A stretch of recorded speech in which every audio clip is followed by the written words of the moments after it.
Une question qui revient souvent et légitimement depuis que je partage mon installation au Maroc, c'est: «Moi aussi j'aimerais partir, mais je sais pas comment y gagner ma vie». Et tu as raison de te la poser parce que c'est la question la plus importante pour réussir ton installation. Si tu veux être plus libre et pouvoir décider d'où, comment et quand tu travailles, tu dois développer des revenus indépendants. Il n'y a pas de secret. Alors pour répondre à ta question, dans cette vidéo, je vais partager 10 idées de business que tu peux commencer sans capital de base, sans expertise particulière, en parallèle de ton job actuel et pour lesquels tu peux te former gratuitement sur YouTube. Donc il y a zéro excuse. Et je vais te parler de choses que j'ai testées moi-même, des choses avec lesquelles j'ai fait de l'argent ou dans lesquelles j'ai dépensé beaucoup d'argent. Et quand je dis moi, c'est moi, mais également beaucoup d'autres entrepreneurs dans mon réseau.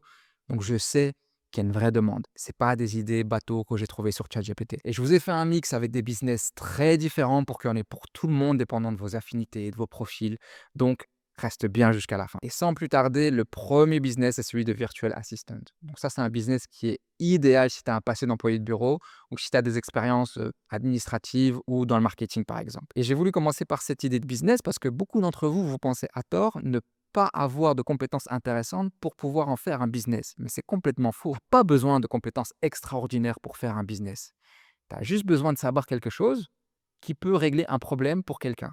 Et l'administratif est généralement un très gros point de douleur pour les entrepreneurs. Et donc ça, c'est une aubaine pour toi qui veut commencer un business. Parce que sans avoir de compétences particulières, tu peux venir proposer contre un forfait, par exemple de 300 euros, mais de t'occuper de tâches qui sont assez simples pour cet indépendant et donc pouvoir vraiment le soulager et lui apporter une vraie valeur ajoutée. Par exemple, dans un forfait à 300 euros, tu pourrais t'occuper de prendre toutes les pièces comptables qu'il reçoit par email et de les rentrer dans son logiciel comptable. Ah, c'est pas très compliqué. Ça peut être réservé des salles de réunion, un lieu de tournage, un restaurant. Tu vois, ce sont des tâches qui sont en réalité très simples pour lesquelles tu as pas besoin de compétences techniques. Il faut juste être curieux, réactif, assez autonome. Et donc, tu peux commencer dès aujourd'hui si tu as un minimum dégourdi. Tu as pas besoin de connaissances très poussées et juste quelques notions bureaucratiques de base et quelques notions marketing, c'est un plus. Et il y a plein d'outils d'intelligence artificielle qui peuvent vraiment venir te soulager comme Manus AI si vous ne connaissez pas, qui peut faire du travail pour toi pendant que tu fais d'autres choses. Il y a Numerous AI pour faire des présentations. Il y a plein d'outils pour faire de la gestion administrative. Et avec deux trois clients, tu peux facilement aller chercher 800 € par mois de revenus complémentaires et ça va peut-être te prendre 3 ou 4 heures par semaine. La deuxième idée de business, c'est celle de community manager. Et d'ailleurs, ça peut être une extension du rôle de virtual assistant parce que comme je vous l'ai dit, c'est bien d'avoir des notions marketing et très rapidement, vous allez vous rendre compte que quand un chef d'entreprise te fait confiance, parce que vraiment tu l'aides et tu le décharges de tâches qui sont difficiles pour lui, beh, assez naturellement, il va t'en proposer d'autres. Et parmi celles-ci, il pourrait y avoir la gestion de ses réseaux sociaux. C'est ça un community manager. Parce que pour promouvoir un business, il faut publier très régulièrement sur différentes plateformes et avec différents formats. Et devoir gérer tout ça, juste prendre le temps d'aller poster sur chacune de ces différentes plateformes, ben ça prend un temps fou en réalité. Et toi, en tant que community manager, ce que tu vas faire, c'est que tu vas planifier et tu vas poster le contenu sur les réseaux sociaux du client. Et généralement, le minimum pour un community manager, je travaille avec beaucoup de community managers, juste pour gérer le calendrier éditorial, juste pour poster au bon moment sur les différents réseaux sans même créer le contenu toi-même. Généralement, ça va démarrer à 250 € pour un client et ça va prendre quoi? 1 à 2 heures par semaine. Donc si tu as seulement 4 clients, ça te prend à peu près 6 heures par semaine. Tu peux faire ça à côté de ton job et tu te garantis déjà un revenu de 1 000 € supplémentaires. Le troisième business, c'est celui de media buyer ou de Facebook Ads Manager. Donc la majeure partie des business, ben, elles doivent utiliser des campagnes publicitaires sur les réseaux sociaux pour vendre leurs produits ou vendre leurs services. Et toi, ton rôle là, ce serait de gérer ces campagnes publicitaires pour tes clients. Donc en gros, sur Facebook Manager, donc l'interface qui permet de gérer les campagnes publicitaires, et cetera, bah, c'est toi qui vas te charger de créer une campagne, de l'optimiser, de faire les différents réglages, et cetera. Et ensuite de monitorer les résultats, d'améliorer si nécessaire. Et ça aussi, c'est un business dans lequel il y a beaucoup de demandes. Pourquoi? Parce que on va être d'accord, l'interface de Facebook Manager, elle n'est pas du tout attrayante, elle n'est pas du tout user-friendly. Ça peut être impressionnant et les gens n'ont pas forcément envie de mettre du temps là-dedans pour apprendre et développer des compétences parce que c'est pas leur business. Eux, je sais pas moi, c'est quelqu'un qui a des boulangeries, c'est quelqu'un qui vend des vêtements, c'est un comptable par exemple. Ça les intéresse pas de mettre de l'énergie pour développer des compétences là-dedans. Mais tu vas voir que si toi tu t'y mets, tu vas vite te rendre compte que c'est pas si complexe que ça y paraît. Je vais donner un exemple. Moi, au début, il y a quelques années, je pense que c'était en 2021 ou 2022, j'avais engagé une agence qui se vantait être, des experts dans le domaine, qui m'a coûté très cher. Je pense que j'étais à 3 500 € par mois. Ces gens-là m'ont apporté zéro résultat. Bien évidemment, je les ai virés. Je me suis formé moi-même en un demi-jour. J'ai lancé ma propre campagne et j'ai fait plus de résultats en 2 semaines que eux en 3 mois. Donc en réalité, l'algorithme de Facebook, il est tellement puissant que, en fait, ce qui fait toute la différence dans les publicités, c'est plutôt le visuel, c'est plutôt l'offre, c'est plutôt ça qui va faire que les gens vont acheter ou pas. Mais, en réalité, gérer en soi la partie technique de la campagne publicitaire dans Facebook, c'est loin de quelque chose qui est très, complexe. Et encore une fois, c'est un business pour lequel tu peux trouver des centaines de tutoriels gratuits en français sur YouTube pour t'apprendre comment gérer Facebook Manager et ensuite, crois-moi qu'en un jour ou 2 tu peux être opérationnel, tu peux t'entraîner de ton côté. Mais si tu prends une semaine ou 2 semaines pour être opérationnel, très rapidement après, tu peux commencer à prospecter des clients et un client en général, même quand tu commences, tu vas pas prendre moins de 300 à 400 € par client par mois et à 300-400 €, tu fais le calcul, si jamais tu as 3 ou 4 clients, beh, c'est déjà suffisant pour toi vivre, par exemple, dans un pays comme le Maroc. Le quatrième business, c'est la construction de tunnels de vente. Alors, c'est quoi un tunnel de vente? Par tunnel de vente, on entend tous les processus et les différentes étapes par lesquelles un client passe avant d'acheter. En gros, c'est ça.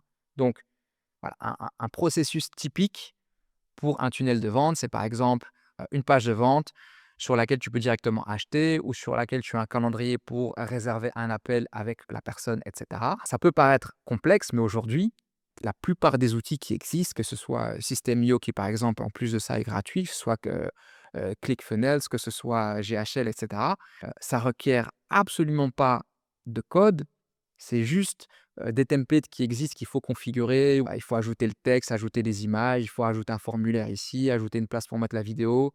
Ensuite, il faut s'assurer que, bah, le tout fonctionne bien, qu'il y ait des actions qui soient automatisées. Mais en réalité, c'est pas compliqué du tout. Si tu as un minimum d'appétence technique, évidemment. Mais si toi, c'est quelque chose qui t'impressionne pas forcément, c'est un très, très bon business model. Pourquoi? Parce que ça s'apprend vite et c'est très valorisé. Parce que dès que tu veux vendre quelque chose, en ligne, tu auras besoin d'un tunnel de vente et vous le voyez bien, les business en ligne, ils explosent et c'est la même chose, tu vas trouver des tonnes de ressources gratuites sur YouTube pour te former. ChatGPT peut te donner un gros coup de main et là, ici, en plus de ça, les prix, très rapidement, ils augmentent. Tu peux voilà, pour, par exemple, mettre en place un tunnel de vente, pour quelqu'un, bah, ça peut être entre, 1 000 et 2 000 € et ça va peut-être te prendre, surtout une fois que tu seras rodé, ça te prendra entre un à 2 jours de travail. La cinquième idée de business, elle est beaucoup moins technique pour le coup, pas du tout même, c'est le copywriting. Alors, c'est quoi le copywriting? C'est en fait l'écriture de textes qui vendent. Tu as commandé un produit, tu vas recevoir des emails pour t'inviter à acheter d'autres produits ou pour bénéficier d'une publicité, d'une réduction sur ta prochaine commande, etc. Mais ces emails, ils vont être rédigés par des copywriters. C'est la même chose au niveau du contenu des sites web que tu consultes. Les textes ont été pensés avec une certaine logique pour vous amener à acheter leurs produits et leurs services. Et donc ça, c'est fait par des copywriters et aujourd'hui, il y a de nombreux outils d'intelligence artificielle, que ce soit ChatGPT, Claude et cetera et un bon copywriter, bah, par projet, dépendant de la longueur du texte, dépendant de ton niveau d'expertise, de ce que tu vends et cetera, mais ça peut aller de 100 à 1 000 €. Le business numéro 6, c'est le montage vidéo.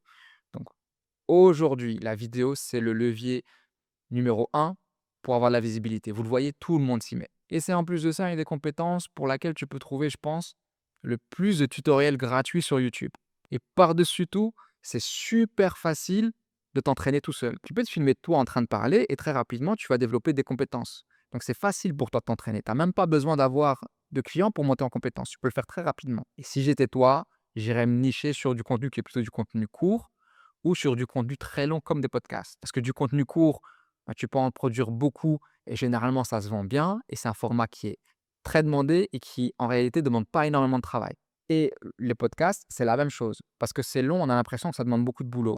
Les vidéos sont longues, etc. Mais en réalité, sur un podcast, il n'y a pas d'animation de titre, il n'y a pas de transition, tu ne dois pas faire des cuts, il y a pas énormément de choses à faire.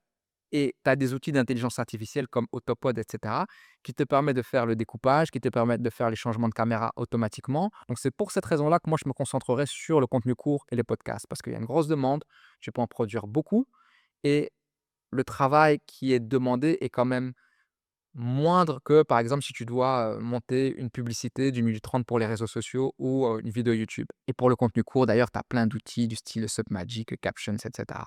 Et généralement, tu vas travailler au forfait parce que ce qui est bien quand tu fais de la vidéo, c'est que si moi je te contacte pour une vidéo, bah, c'est qu'une vidéo généralement j'en fais pas qu'une seule. Et donc toi ici, tu pourras travailler avec un forfait et avoir un revenu récurrent chaque mois. Et dépendant de ce qu'ils te demandent, généralement, tu vas facturer entre 500 et 1 500 € avec un seul client. Et tu vas voir qu'en quelques semaines, voire quelques jours, tu peux très vite avoir des compétences, suffisantes pour déjà commencer à vendre tes services sur des montages assez simples. Le business numéro 7, on en entend beaucoup parler, pour l'instant, c'est la vente de produits digitaux. Qu'est-ce qu'on entend par là? On entend la vente de templates, par exemple. Un template, donc c'est un modèle. Par exemple, un template de site web. Donc c'est un site web qui est préfet, que toi tu peux, acheter et donc tu auras qu'à changer la couleur, changer ton logo, rajouter ton texte à toi et cetera. Ça peut être des modèles sur, des logiciels comme Notion ou Excel. Ça peut être, un programme de musculation, des recettes et cetera. La liste, elle est infinie et on en parle beaucoup en ce moment parce que ça a jamais été aussi facile de développer des produits digitaux que tu peux vendre. Pourquoi? Parce qu'aujourd'hui, il y a l'intelligence artificielle, tu vas utiliser Canva, tu as même pas besoin d'être un designer, c'est super, intuitif et ça reste un business model très intéressant parce qu'en fait, une fois que tu as tout mis en place, tu vends en automatique. Tu as une page de vente, par exemple, tu fais tourner de la publicité, on arrive sur ta page de vente. Si je suis intéressé par ton produit digital, je l'achète, je ne dois pas prendre de ton temps. Donc toi, en gros, tu reçois des notifications Stripe toute la journée avec une vente à 40 €, 20 € par-ci, 30 € par-là. Donc, ça peut être très rentable. Le business numéro 8, c'est enseigner une compétence. Donc, tu es bon dans quelque chose, tu as une passion particulière, que ce soit, bah, je sais pas moi, la photo, le sport, la cuisine, n'importe quoi, tant que tu résous un vrai problème et que c'est un problème qui fait mal et que beaucoup de gens rencontrent, tu peux vendre ta connaissance. Et donc, tu as des gens qui peuvent dépenser de l'argent pour acheter une formation, euh, ou pour acheter un accompagnement, pour faire partie d'un groupe privé payant, et cetera. Et donc ça, ce sont toutes des façons de monétiser une connaissance. Le business numéro 9, c'est la prospection et particulièrement la prospection téléphonique, le cold calling en anglais. Donc, si on traduit, l'appel à froid. La vérité, et je peux te le dire parce que je viens de ce milieu, c'est que 90% des gens n'appellent pas leurs prospects. Pourquoi? Parce qu'ils ont peur du rejet, ils ont peur de se prendre des portes, ils ont peur de, l'inconfort, parce qu'ils disent ne pas avoir le temps, mais généralement, c'est du déni. Et donc ce que tu dois comprendre, c'est que à partir du moment où toi, tu oses appeler, tu oses appeler des prospects pour vendre quelque chose, tu es déjà au-dessus de 90 de ces personnes. Tu vas appeler une liste d'entrepreneurs pour leur vendre tes services de prospection téléphonique en faisant toi-même de la prospection téléphonique. Donc tu montes en compétences et c'est comme ça aussi que tu vas pouvoir facilement convaincre des gens parce qu'ils vont se dire: «Ah purée, quand même, il se débrouille pas mal, il a osé m'appeler. Je vais lui donner une ou 2 objections, il s'y est pas arrêté. Le gars a continué, bah, j'aimerais bien qu'il appelle pour moi parce que c'est vrai que c'est un gros point de douleur aujourd'hui. Mon business, il stagne, nous, on n'avance pas parce qu'on n'appelle pas assez» et lui, il lave pas froid aux œufs, il ose appeler. En un jour, tu peux passer à peu près, tenter de passer 125 appels, on va dire et ça, tu peux le facturer, on va dire 1 500 € fixe, plus tu prends un pourcentage, par exemple, par rapport au rendez-vous que tu arrives à planifier pour le prospect. Il y a très peu de gens qui ont les épaules et qui ont la motivation pour le faire. Alors si toi tu l'as, lance-toi, crois-moi qu'il y a vraiment une autoroute pour se faire de l'argent. Et le dernier business qui n'a jamais été aussi facile qu'aujourd'hui et pour lequel il y a une très forte demande, ce sont les miniatures YouTube. Donc les vignettes sur YouTube. Une bonne miniature, c'est plus de clics, c'est plus de vues. Et vous pouvez le voir, j'ai moi-même explosé ma chaîne grâce à ça. J'ai commencé YouTube en février. Ici, on est au mois de mai. En 3 mois, j'ai fait plus de 200 000 vues. J'ai quasiment 3000 abonnés. Et c'est en grande partie grâce aux miniatures. Parce que tu peux avoir le meilleur contenu du monde. Si les gens ne cliquent pas, ils ne peuvent pas le savoir. Donc, quand on ne te connaît pas, quand tu as pas d'audience, si jamais tu veux que YouTube recommande tes vidéos à plus de gens, il faut que tu puisses le montrer. Regarde, quand tu montres ma miniature à 100 personnes, bah, il y a X% qui cliquent dessus. Et donc YouTube, ça veut lui renvoyer le signal de son contenu, il intéresse. Donc je vais le recommander à encore plus de personnes. Et c'est comme ça que l'algorithme il te permet de grandir. Dis-toi qu'un bon taux de clic, généralement, c'est entre 2 et 10%. Moi, je suis systématiquement proche des 10%, voire quelquefois, même assez souvent, je les dépasse. Crois-moi qu'il y a énormément de gens qui sont bloqués à 2, 3%. Je le sais, je suis passé par là. Et beaucoup de gens autour de moi sont dans cette situation-là. Alors imagine si toi, tu es capable de faire passer quelqu'un dont YouTube est une partie essentielle de son business pour lui attirer, une audience et vendre ses produits ou ses services. Imagine que tu arrives à le faire passer de 2 à 4 ou de 3 à 6. Ça veut dire que tu vas doubler potentiellement son trafic. Et c'est une valeur ajoutée qui est énorme pour lui. C'est pas simplement ça que vous devez comprendre. Ce que vous vendez, c'est pas des belles miniatures. Ce que vous vendez, c'est une solution à un problème. La personne, elle fait du bon contenu, mais elle est frustrée de voir qu'elle stagne et que ça lui ramène pas suffisamment de clients. Vous identifiez le problème, les miniatures sont pas assez bonnes, vous voyez le contenu est bon, mais par contre les miniatures sont pas terribles, ben vous allez pouvoir proposer vos services et vous pouvez même faire une première miniature gratuitement. Il la teste, il va voir directement l'effet sur son business, bien sûr qu'il va vous adorer. Il va plus vouloir vous lâcher. Et ce qui est incroyable, c'est qu'avant ça, c'était un business de designer. Il fallait être graphic designer pour vraiment faire des belles miniatures. Aujourd'hui, avec l'intelligence artificielle, c'est fini. Tu peux utiliser des logiciels comme Pixels, tu peux utiliser ChatGPT aujourd'hui avec les nouvelles fonctionnalités. Donc moi, je fais toutes mes miniatures tout seul en moins de 30 minutes et avec des outils d'intelligence artificielle gratuits ou qui me coûtent moins de 2 ou 3 euros par mois. Et une seule miniature, tu peux la vendre 40 euros. Donc tu peux faire un forfait, par exemple, pour un client, comme quelqu'un comme moi qui fait 2 miniatures par semaine, ben, c'est 80 euros par semaine, ça te fait 320 euros par mois, alors que par miniature, tu vas mettre 30 minutes. Donc c'est 1 heure par semaine pour 320 euros par mois.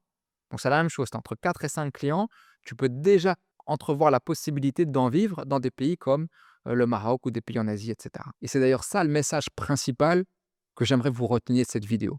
Parce que vous pourriez vous lancer dans un de ces business ou un business similaire ou un business différent. C'est pas très important. Ce que je veux vous faire comprendre, c'est que beaucoup ont été matrixés par les réseaux sociaux comme Instagram. Pourquoi? Parce qu'il y a des gens qui vous jettent de la poudre aux yeux, qui veulent vous vendre leur lifestyle en vous montrant: «Regardez ma belle voiture, mon bel appartement» et cetera, et ils veulent vous convaincre d'acheter leur service ou leur formule magique en te disant: «Toi-même, tu peux y arriver, en 30 jours, tu peux faire 10 000 euros, tu peux faire 5 000 euros» et cetera et cetera et vous en devenez matrixé à penser que, bah, il faut faire 5 ou 10 000 euros pour pouvoir vivre correctement. La réalité, c'est que les 10 business que je viens de vous citer, il y a du travail. On n'est pas en train de copier-coller, une recette magique et vous n'allez pas faire 10 000 euros en 30 jours. Mais ils font de vrais revenus. Il y a pas besoin de capital de base, il y a pas de capital à investir et tu prends aucun risque et tu as même pas besoin de quitter ton job au début. Arrêtez de vouloir, gravir une montagne trop grande, ça va vous démotiver. Arrêtez de voir les 5 000 ou les 10 000 ou les 20 000 euros. Si tu commences, ce que tu dois voir, c'est tes premiers 100 euros. Essaye de faire tes premiers 100 euros. Ça va déjà débloquer quelque chose en toi. Ça veut dire que le plus dur, il a été fait. C'est que tu as pris action, tu as choisi ta niche, tu as commencé à chercher des clients, tu t'es formé sur une compétence et tu as déjà réussi à convaincre quelqu'un de te l'acheter. À partir de là, tu peux que grandir.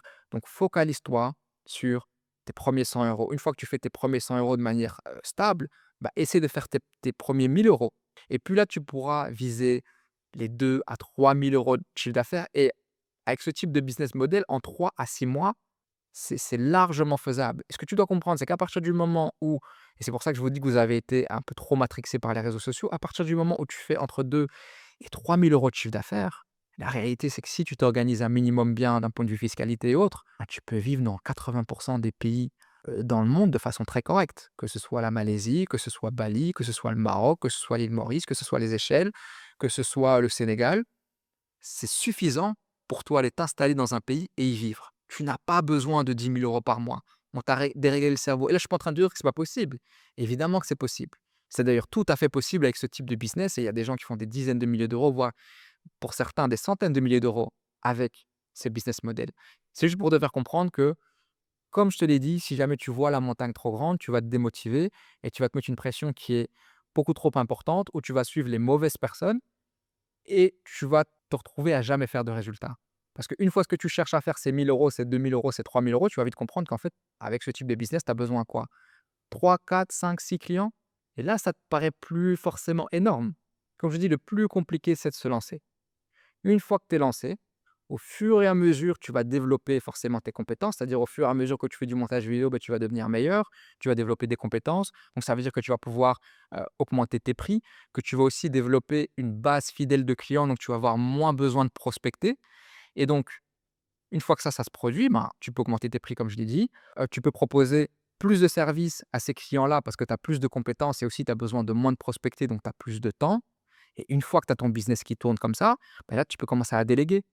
Tu peux commencer à recruter des monteurs vidéo à l'étranger, par exemple au Maroc, ou dans d'autres pays et donc tu peux fonctionner comme une agence et donc tu peux progressivement te retirer du business et c'est comme ça que tu vas non seulement gagner une liberté géographique, mais tu vas aussi gagner une liberté temporelle et financière. Mais comme je te l'ai dit, avant de voir si grand, commence simple. Commence à faire juste assez pour arrêter de subir ta vie. Si vous avez des questions, n'hésitez pas à me les poser en commentaire. Je ferai du mieux pour y répondre. Parce que je reçois de plus en plus de demandes d'appels privés, et cetera. Et évidemment, c'est pas possible. C'est pas possible pour moi. Je ne peux pas avoir des appels individuels avec tout le monde. Donc, je suis en train de réfléchir à une solution pour ceux qui aimeraient aller plus loin sur ces sujets, qui ont besoin de plus d'aide, qui voudraient me poser plus de questions. Peut-être j'ai fait un groupe privé, je ne sais pas encore. Si jamais c'est quelque chose qui vous intéresse, je pense que je vais mettre un lien en description.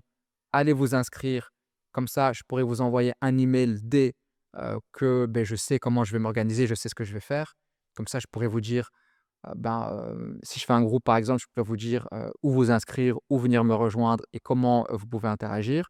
Et comme ça va me permettre aussi, moi, de jauger votre intérêt. Si je vois que finalement, il n'y a pas beaucoup de gens qui s'inscrivent, je comprendrai qu'en réalité, l'intérêt, il est pas très important. Donc, il n'y a pas vraiment nécessité que je le fasse. Par contre, si je vois qu'il y a beaucoup de gens qui s'inscrivent, là, ça me confortera dans le fait qu'il y a une assez grande demande. Et donc, vous inquiétez pas, j'organiserai quelque chose et je vous laisserai savoir sur l'adresse email que vous allez renseigner. Comme je l'ai dit, vous le voyez, j'essaie toujours de répondre aux questions dans l'espace commentaire. Donc, n'hésitez pas. Et si vous voulez que je vous fasse une autre vidéo où je vais un petit peu plus loin, je vous explique comme par exemple comment trouver vos premiers clients pour ces business-là, mais pour d'autres, hein, finalement, c'est le même mode opératoire. Dites-le moi en commentaire et je vous ferai ça prochainement. Merci d'avoir regardé. Si ça vous plaît ce type de contenu, likez, mettez des commentaires et abonnez-vous. Comme ça, voilà, si j'ai un retour et un signal positif, moi, ça me conforte dans le fait que je peux continuer à vous faire du contenu similaire et on se dit à bientôt pour la prochaine vidéo.